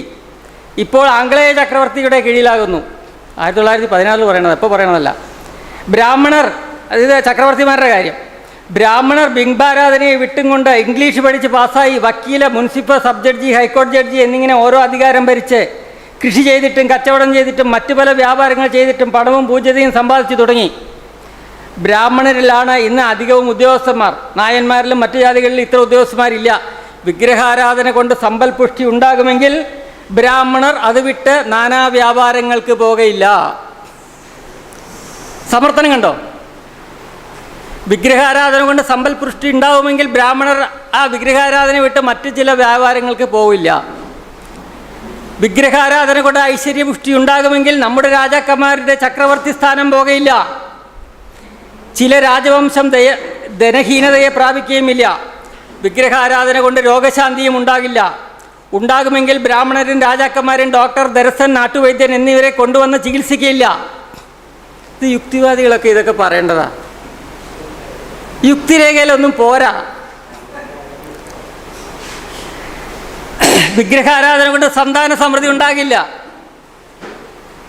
ഇവിടെ സന്താന യാഗങ്ങളൊക്കെ നടത്തുന്നുണ്ട്. സന്താനങ്ങൾ ഉണ്ടാക്കി കൊടുക്കാനുള്ള യാഗങ്ങൾ അത് അവർ വായിക്കേണ്ടതാ. വിഗ്രഹാരാധന കൊണ്ട് സന്താന സമൃദ്ധി ഉണ്ടാകില്ല. ഉണ്ടാകുമെങ്കിൽ ബ്രാഹ്മണരുടെ ഇടയിലും ചില രാജാക്കന്മാരുടെ ഇടയിലും സന്തതിയില്ലാതെ വരുമോ? ചിലരുടെ വംശനാശം തന്നെ വരുവാനോ സംഗതിയില്ല. ബ്രാഹ്മണന്മാരാണല്ലോ വിഗ്രഹാരാധനയിലെ അഗ്രഗണ്യന്മാർ. അപ്പോൾ അവർക്ക് സന്തതി ഇല്ലാതെ വരുമ്പോൾ പിന്നെ ബാക്കിയുള്ളൊരു കാര്യം പറയാനില്ല. വിഗ്രഹാരാധന കൊണ്ട് ചിത്തശുദ്ധി, സമദൃഷ്ടി, ജ്ഞാനം മുതലായ ഗുണങ്ങളും ഉണ്ടാവില്ല. ഇനി അതെങ്കിലും ഉണ്ടാവുമോ നോക്കാം. ഇല്ല. ഉണ്ടാകുമെങ്കിൽ ബ്രാഹ്മണർ ഒരേ ജാതിയായ മനുഷ്യരിൽ ചിലരെ നീ ശൂദ്രൻ, നീ നികൃഷ്ടൻ, നിന്നെ തൊട്ടാ കുളിക്കണം, നീ ഈഴവൻ, നിനക്ക് അരികിൽ അണവാൻ പാടില്ല, ദൂരെ പോ എന്ന് പറഞ്ഞ് വിലക്കില്ല. ഇപ്പോൾ ചിത്തശുദ്ധി വന്നിട്ടില്ല. ചിത്തശുദ്ധിയും സമദൃഷ്ടിയും ജ്ഞാനവും വരാതെ മോക്ഷവും സിദ്ധിക്കില്ല എന്നാണ് പ്രബലപ്പെട്ട പ്രമാണങ്ങൾ വിധിച്ചിട്ടുള്ളത്. അസ്മാദൃക്കുകളുടെ അനുഭവം അങ്ങനെ തന്നെ. ഈ പറഞ്ഞ സംഗതികൾ കൊണ്ട് അനേകായിരം കാലമായി അനേകായിരം ഉറുപ്പിക ചിലവ് ചെയ്ത് വിഗ്രഹാരാധന ചെയ്തു പോരുന്ന ദ്വിജന്മാർക്ക് കൂടി സമ്പൽപുഷ്ടിയോ രോഗശാന്തിയോ ചിത്തശുദ്ധി ജ്ഞാനമോക്ഷങ്ങളോ സിദ്ധിച്ചിട്ടില്ലെന്നുള്ളത് അനുഭവമാകുന്നു. ഈ സ്ഥിതിക്ക് ശൂദ്രാദികൾക്ക് വിഗ്രഹാരാധന കൊണ്ട് എന്താ സിദ്ധിപ്പാൻ പോകുന്നത്? ഒന്നുമില്ല. ഞാൻ കൂടുതൽ തെറിയിപ്പിക്കുന്നില്ല. ഒരുപാട് രസമുള്ള കാര്യങ്ങളാണ്. ഞാൻ നാരായണ ഗുരുവിനെ വിമർശിച്ച ഭാഗം ഒന്ന് വായിക്കാം. ചാവക്കാട് യുവജന സംഘം കൊളംബിലുള്ള ചാവക്കാട് യുവജന സംഘം ദിവ്യശ്രീ ബ്രഹ്മാനന്ദ സ്വാമി അവർക്ക് ആലത്തൂർ ഒരു ലെറ്റർ വരികയാണ്. 1928 11/11, അതായത് നാരായണ ഗുരു മരിച്ചതിന് ശേഷം അവരൊരു ലെറ്റർ അയക്കുകയാണ് ശിവയോഗിക്ക്. ഒരു സദുദ്ദേശ ലാഭത്തിനായി അവിടുത്തെ വിലയേറിയ സമയത്തെ അല്പം ഉപദ്രവിക്കുന്നത് സാഹസമായി തീരുകയില്ലല്ലോ.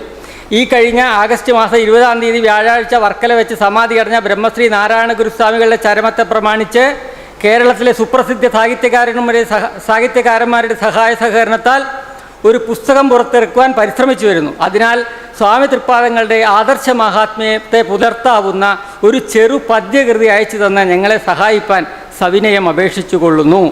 കൃതി ഈ മാസം 22-ാം തീയതി ഇവിടെ കിട്ടിയിരിക്കത്തക്ക വിധത്തിൽ അയക്കുന്ന വളരെ ഉപകാരമായിരിക്കും. തൃപ്തികരമായ മറുപടി പ്രതീക്ഷിച്ച് ആശ്രിത ഭക്തർ. കൊളംബിൽ നിന്ന് വന്ന ലെറ്റർ. സ്വാമി എഴുതിയ മറുപടി: 11/11/28 നിങ്ങൾ അയച്ച കത്തും 22/11/28 അയച്ച കാർഡും നമുക്ക് കിട്ടി. ഈ കഴിഞ്ഞ ആഗസ്റ്റ് മാസം 20-ാം തീയതി പരേതനായ നിങ്ങളുടെ ഗുരുവിൻ്റെ ചരമത്തെ പ്രമാണിച്ച് കേരളത്തിലെ സുപ്രസിദ്ധ സാഹിത്യകാരന്മാരുടെ സഹായ സഹകരണത്താൽ ഒരു പുസ്തകം പുറത്തിറക്കുവാൻ പരിശ്രമിച്ചു വരുന്നു. അതിനാൽ നിങ്ങളുടെ ഗുരുവിൻ്റെ ആദർശ മഹാത്മ്യത്തെ പുലർത്താവുന്ന ചെറു പദ്യകൃതി അയച്ചു തരണമെന്നാണ് നിങ്ങളുടെ ആദ്യ കത്തിലെ അപേക്ഷ. അതുപ്രകാരം നാം ചെയ്യാത്തതുകൊണ്ട് ആ വിഷയത്തെ ഓർമ്മപ്പെടുത്തുവാൻ അയച്ചിട്ടുള്ളതാണ് 2ാമത്തെ കാർഡ്.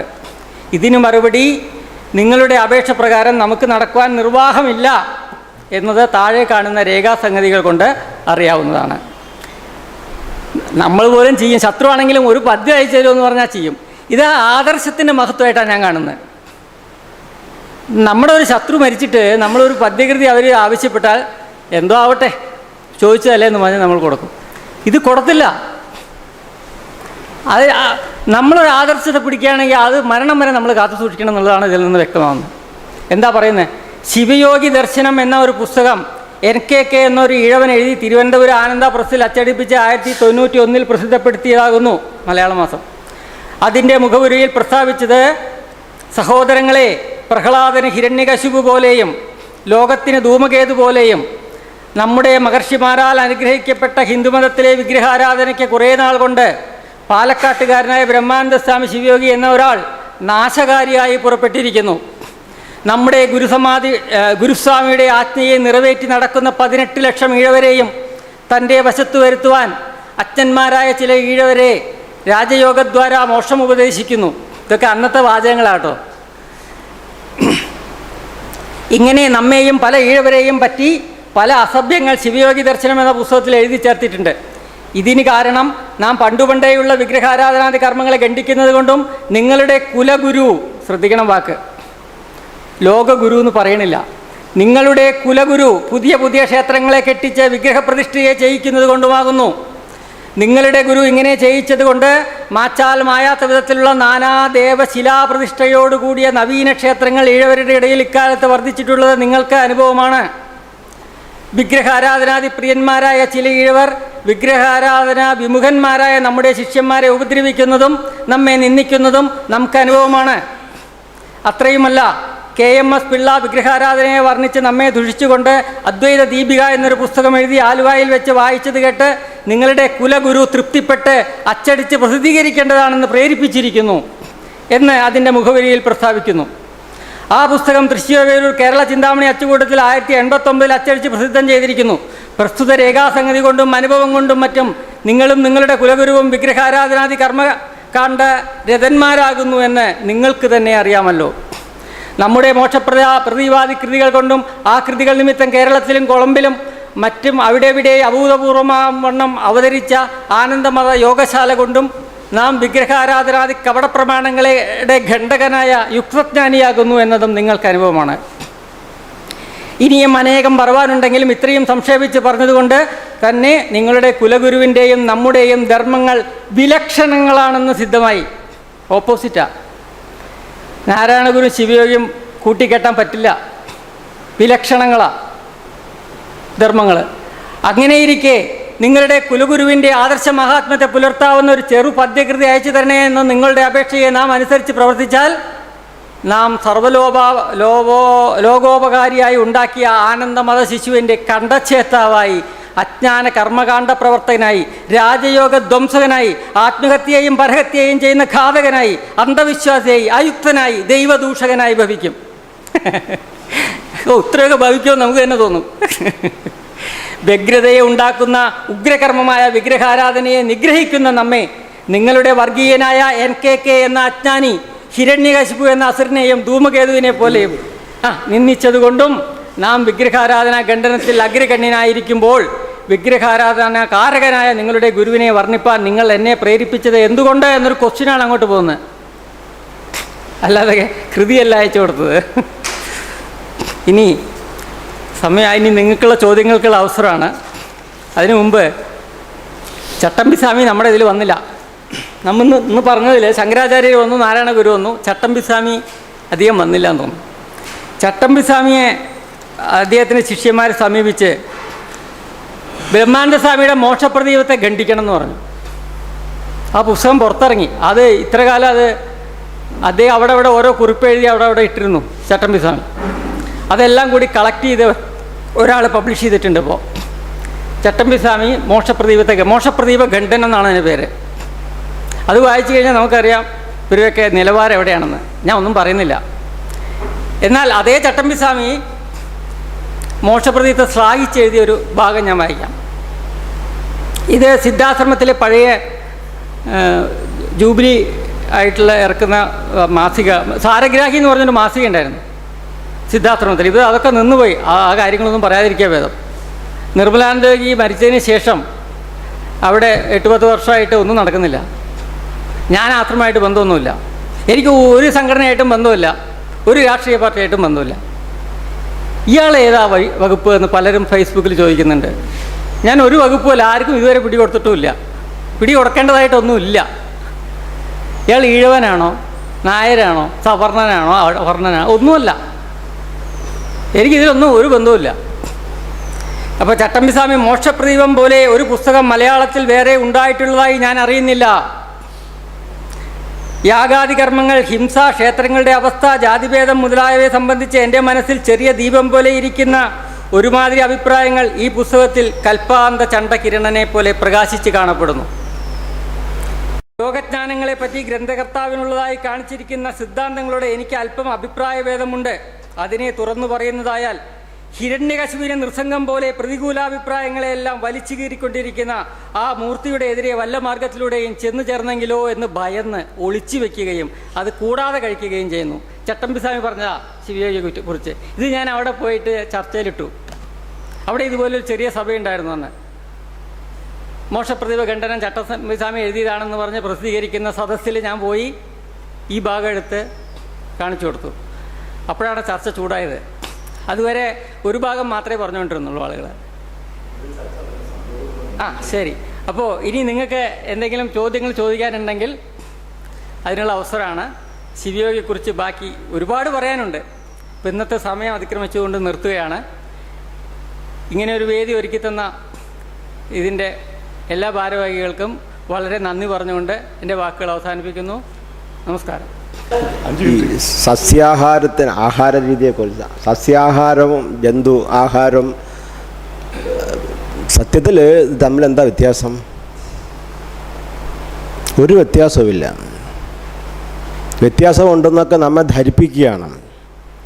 ശിവയോഗി ഈ പറയുന്ന അയ്യപ്പനെയും കാളിയും കൂളി ആദ്യമുള്ള ദൈവങ്ങളിലൊന്നും വിശ്വാസമില്ല എന്ന് പറഞ്ഞു. ശരിയാണ്. അപ്പോൾ അദ്ദേഹത്തിനും ആത്യന്തികമായ ഒരു ശക്തിയിലുള്ള വിശ്വാസം ഉണ്ടായിരുന്നു. അദ്ദേഹത്തെ അതിന് അയ്യപ്പനെന്നോ മറ്റേ ഗുരുവായൂരപ്പനെന്നോ ഒന്നും പേരിട്ടില്ലെന്ന് മാത്രം. ഒരു പ്രപഞ്ചത്തിനൊരു ശക്തി, ആ ശക്തിയുള്ള വിശ്വാസം അദ്ദേഹത്തിനുണ്ടായിരുന്നു. ഞാൻ പറയുമ്പോൾ അവിടെ നിന്ന് നോക്കിയാലും ഗുരുവിൻ്റെ എവിടെ നിന്ന് നോക്കിയാലും സസ്യാഹാരം കഴിക്കുന്നത് അഹിംസാത്മകമാണ് എന്ന് പറയുന്നത് ശുദ്ധ അസംബന്ധമാണ്. ഓരോ നെൽമണിയിലും ഈശ്വര ചൈതന്യമുണ്ട്. ഓരോ നെൽമണിക്കും ജീവനുണ്ട്. ആ നെൽമണി അതിൽ നിന്നും സസ്യം വളരുന്നു, അതിൽ നിന്ന് ഫലമുണ്ടാകുന്നു. അതിൻ്റെ വളർച്ച, നാശം എന്ന് പറയുന്ന മനുഷ്യനുള്ളതുപോലെയുള്ള എല്ലാ സംഭവവികാസങ്ങളും എല്ലാ സസ്യങ്ങൾക്കുമുണ്ട്.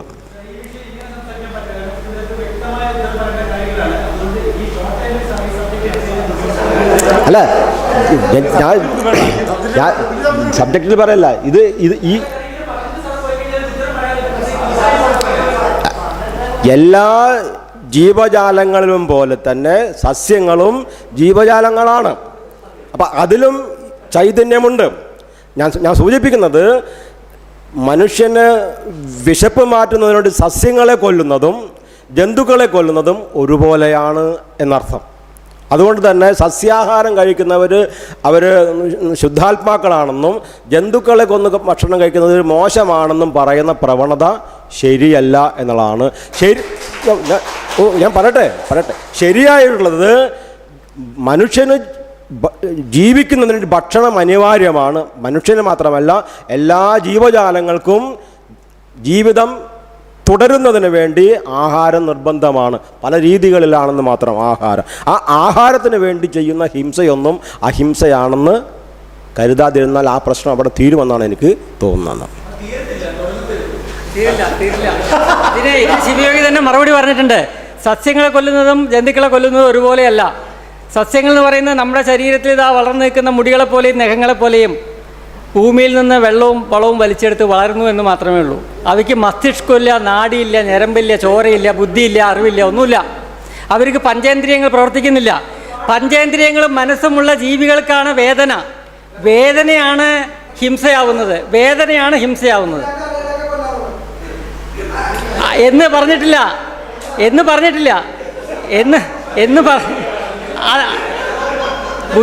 ബുദ്ധിയില്ലാത്ത ആൾക്കാരെ കൊല്ലണ്ട.